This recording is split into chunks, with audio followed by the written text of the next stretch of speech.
Let's proceed with using either the LiPos. In my case, I would like to wire up my M4 replica and use this same battery. So this is the 11.1 volt LiPo. So in this case, we're going to be using the bigger of the two harnesses. So we're going to be using this one. And then from the kit, we also need to take out two of the soldering heat shrings. So these are two things here. And we'll also need one of the larger heat shrings to wire this up. The rest we can put them aside. They're just included as spares in case you mess something up. So you have at least 3 tries. And you can always, obviously, if you have a soldering iron, you can use that. There's no need to use these specifically. So let's proceed with the installation. So the first thing you'll want to decide is where to mount StatTrak. In the case of M4, I would strongly suggest using just the Picatinny mount and mounting it either somewhere here in the back on the rail. You can move the red dot a little bit forwards and make space for it here or on the other side. And that's because I primarily want to run this off the 11.1 LiPo battery in the back. So I still want it to sit in the stock area here. So I need to route the cables to the back so I can hook it up to the correct wire harness. So what I suggest doing is first mounting the mount for the StatTrak.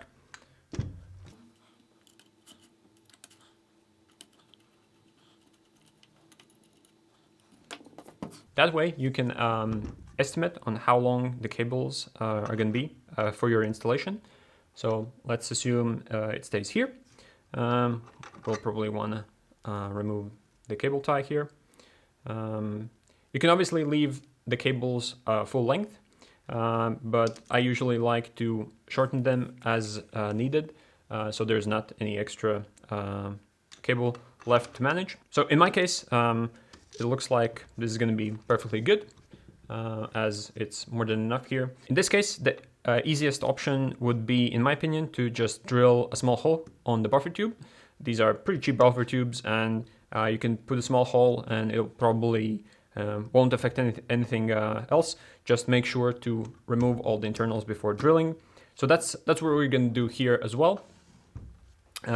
So let's get the hole done on the backside. We obviously first want to remove the stock and to make sure that we don't drill any cables on the inside. So let's quickly do that and then we can continue. So for this buffer tube, it seems like the best option would be to drill here on the bottom. So that's what we're going to do. Just make sure to drill in a place where there's going to be a clean exit and it's not going to be blocked by the castle nut thing. So yeah, let's go for it.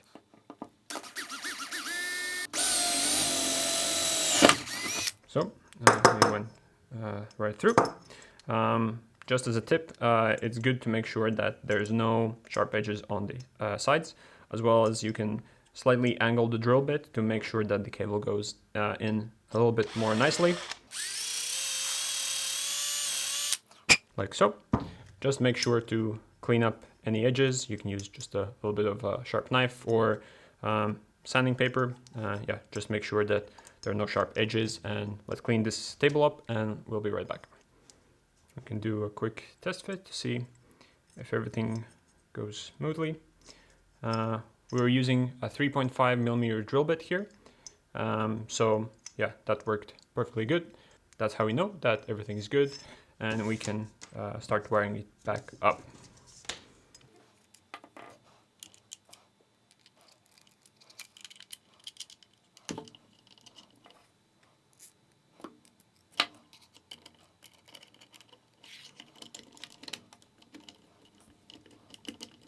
It's also a good idea at this point to route the cable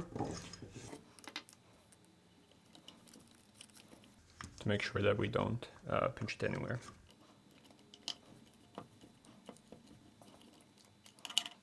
It's probably a good idea at this point to mount the StatTrak quickly, so we know and see how long the cable needs to be.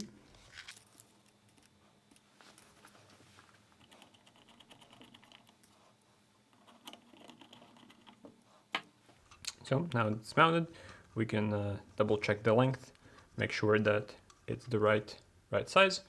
Obviously here we have quite a bit of an excess cable, but if we were to mount it more to the back, we can probably manage it quite a bit more nicely than this.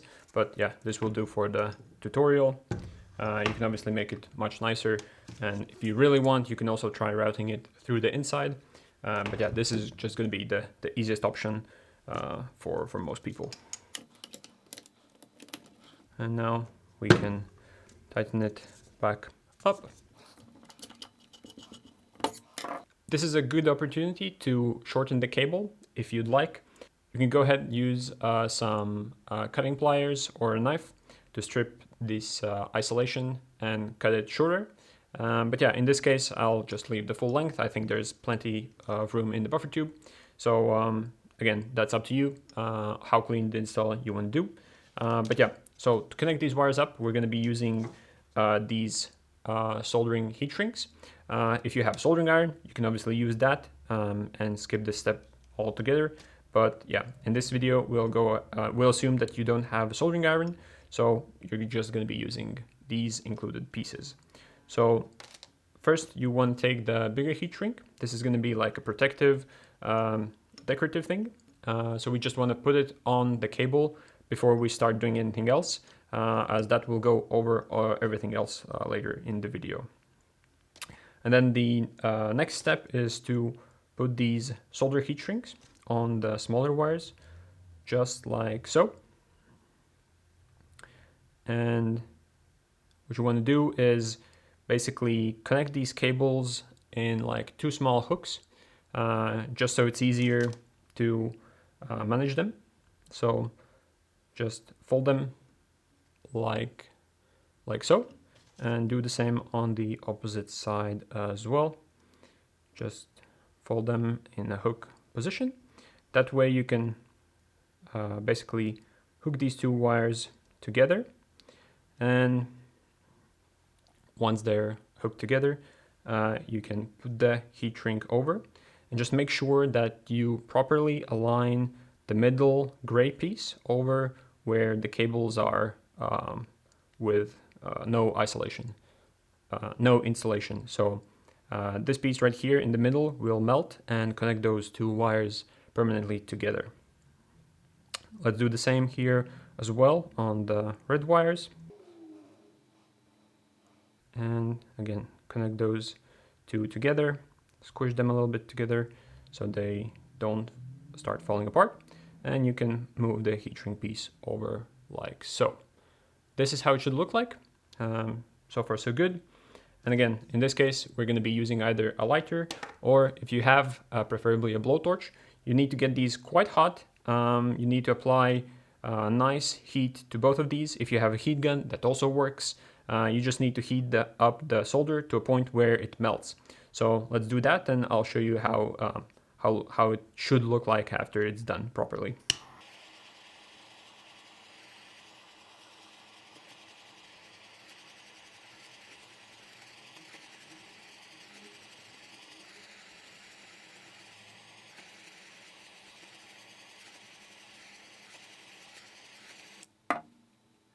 So be careful, obviously this is still very, very hot, but as you can see, the first thing you'll notice is that the white pieces on the sides started melting, and they glued around the cables, making sure that they stick to it. And then here in the middle, let's zoom in a little bit so you can see better. Here in the middle, as you can see, the solder, the gray piece just melted and permanently connected both of the wires. And as you can see, it's now cooling off and it's getting slightly less translucent. That's how you know you probably have installed them correctly. So let's just give this a quick test and make sure to cool it down. So let's take the battery. So let's connect the battery like so. And we can now go ahead and check the connection. And as you can see, the StatTrak works perfectly good. So the connection has been made successfully. Everything is now working good, and we can do what we can do to protect this whole assembly is put over the big black heat shrink and use that and shrink it down to protect these connection pieces. Again, just slowly apply heat throughout. Don't go too close with the fire. You just need to apply heat, not the flame. Yeah, just go all around the heat shrink.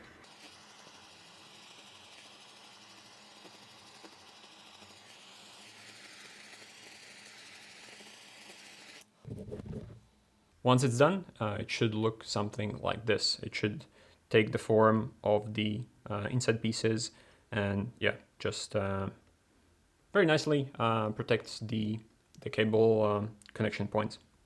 So yeah, this installation is now done.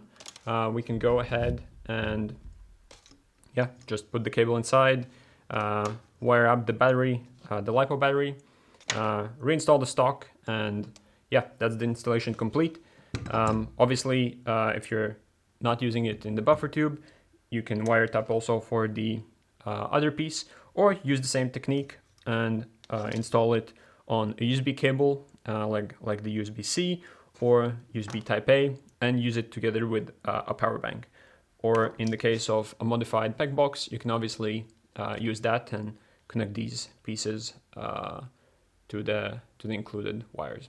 So yeah, that's the installation complete. I'll finish up on the wiring right here, and in the next video we'll go over the settings and how you can set it up for the specific battery to get the low percentage notifications, as well as safety features like turning it off when the battery runs out.